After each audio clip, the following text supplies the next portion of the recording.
সত্যজিৎ মুখার্জি, কর্ণ চ্যাটার্জি এবং কাবির চ্যাটার্জি তিনজনেরই জেল হয়ে গেল। হ্যাঁ বন্ধুরা, এত দর কষাকষি, এত চালাকি, কোনোটাই আর তাদের থোপে টিকলো না।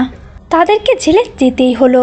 তাদের এত চেষ্টা প্রচেষ্টা সবটাই ব্যর্থ হয়ে গেল, কেননা তাদের বিরুদ্ধে যে এবার তাদের মেয়েরা মুখ খুলেছে।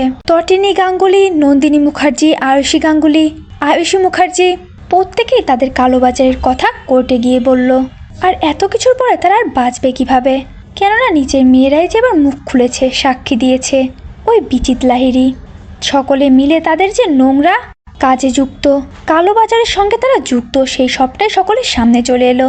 এরপরে তাদেরকে জেলে নিয়ে যাওয়া হয় আর তটিনী যায় তাদের সঙ্গে দেখা করতে। তটিনীকে দেখেই তো সকলে রাগে চিরচিরিয়ে উঠল। তটিনী সকলকে উদ্দেশ্য করে বলে ওঠে, তোমাদের সাথে এটাই হওয়ার ছিল, তোমাদের সঙ্গে এমনটাই হওয়ার ছিল, এটার জন্য আমি এতদিন অপেক্ষা করছিলাম।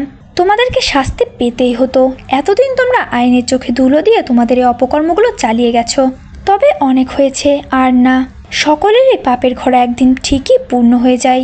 এই যে সত্যজিৎ মুখার্জি, তুমি আমার বাবা, নয়তো তোমার আমি এমন অবস্থা করতাম যেটা তুমি ভাবতেও পারছো না।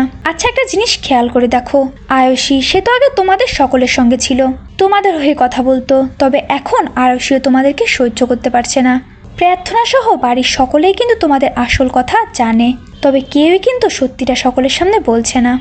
তবে বাবা কি বলতো, সত্যিটা তো সত্যিই থাকে, আর সেটা একদিন সকলের সামনে প্রকাশও হয়, আর সেটা প্রকাশ হয় তোমরা আজকে এই জেলে। একবারও ভেবে দেখেছিলে এই কাজগুলো করার আগে যে নিজের স্ত্রী, নিজের পরিবারের কি অবস্থা হবে?